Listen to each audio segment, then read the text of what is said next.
So this is a hard times video.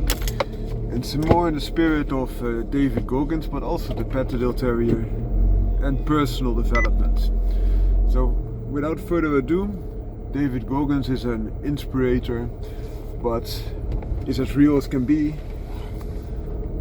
Former SEAL, former athlete, and still competing extremely well. Very high driven type of individual, and the thing that makes him special is that he has found a technique and also converts it to his how do you say this, trainees, to embrace the suck. And what does that imply?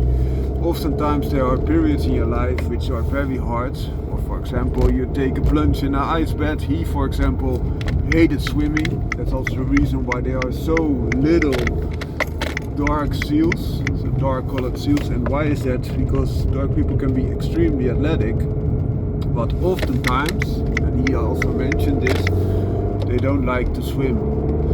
So that's in a SEAL aspect an important factor. And he hated to swim as well.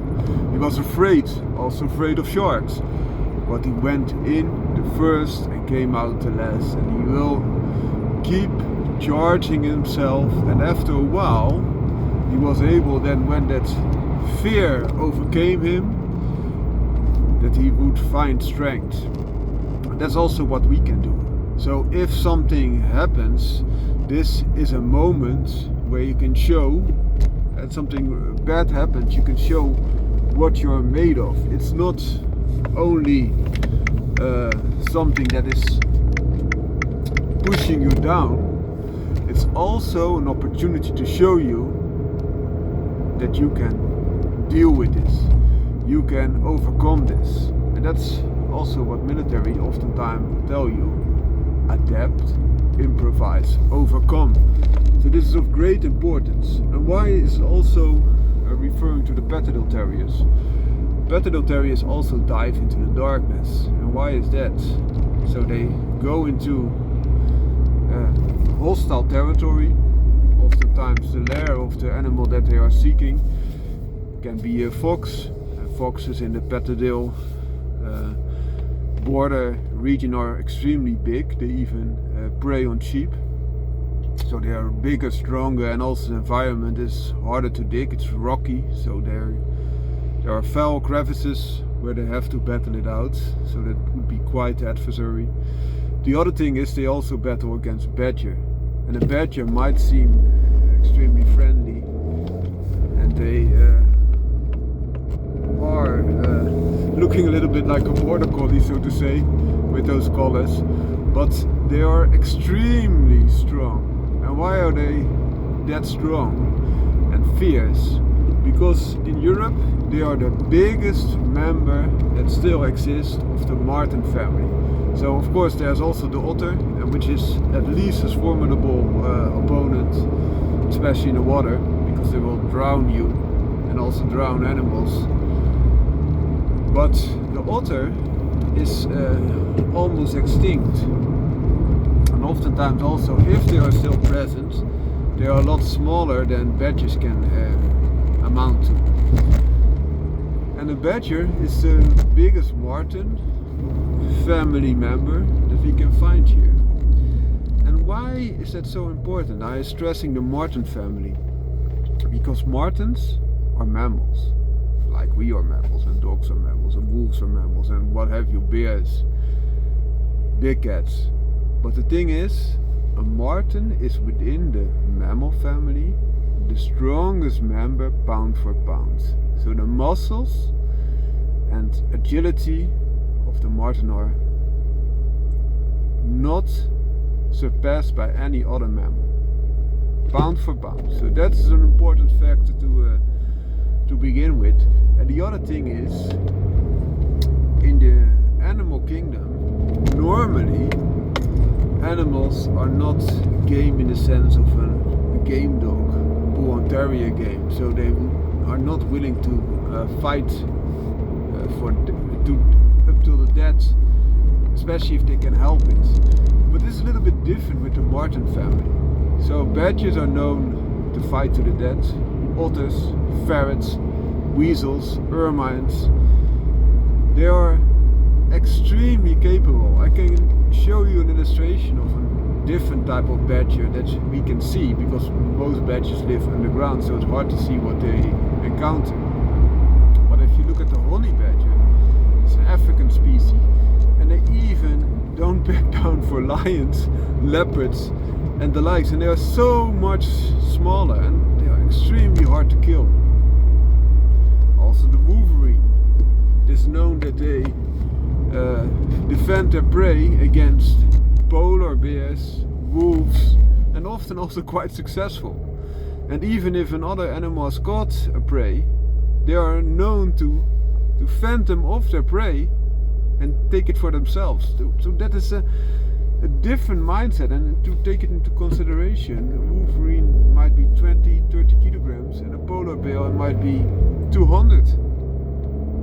They're still able to fend off these big animals, which you would imagine crack them open with one blow.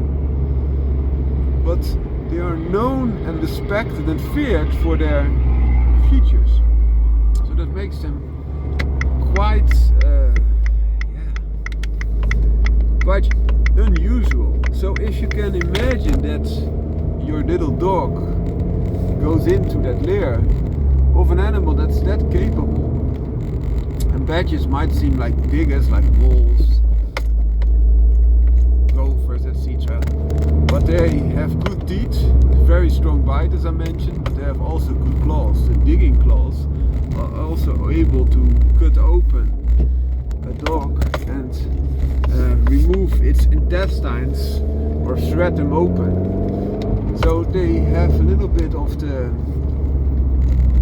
characteristic that you can find in the fighting style of a cat and that of a dog. So a hard bite, extremely hard bite, often breaking jaws, ripping off noses, severing legs, but also claws that can dig in very deep and oftentimes cause fatal injuries. So a dog that is able to go that route, to dive into the darkness and then prove its worth, battle it out as long as it takes, makes the Patterdale Terrier a type of dog that shows you that you can go delve into the darkness and come out stronger, because you have learned a lot about your adversary, in this case the badger, but also about yourself. That's also what David Goggins teaches us. If you're good at something and you keep doing that, doubling down on the things that you're good at, of course you get positive feedback and you will become a little bit better at what you are already very good at. But he has an opposite trajectory. For example, he hated pull-ups, but he did the pull-up record. And I think he did pull-ups 17 hours straight. 17 hours straight. He walked, I think, 240 miles. It's incredible the features that he has done. And that's sheer determination. He was a very big, I think 300-pound dude, and then he wanted to become a Navy SEAL. And he did that. Even if he failed one time, he came back strong and did it again. And that makes his mentality. He's such a go-getter. So someone, if you are doing the things that you are good at, you get positive interaction, right? And it can build up your confidence. But if something happens that is beyond the scope of what you're good at, then you might lose that confidence very rapidly. Whereas the strategy of Goggins is the other way around. If you're weak somewhere, double down or triple down on that and become stronger. So you have no real weaknesses. And you also know if something is really bothering you and really testing you and making you feel completely sick to the stomach or whatever, so shit happens to you, real big trouble is happening to you, you know that you can overcome it, and you know that it might suck, but you still will do it and you will get it done. And that brings a complete completely different set of mentality to the table, of course. And that makes it very special.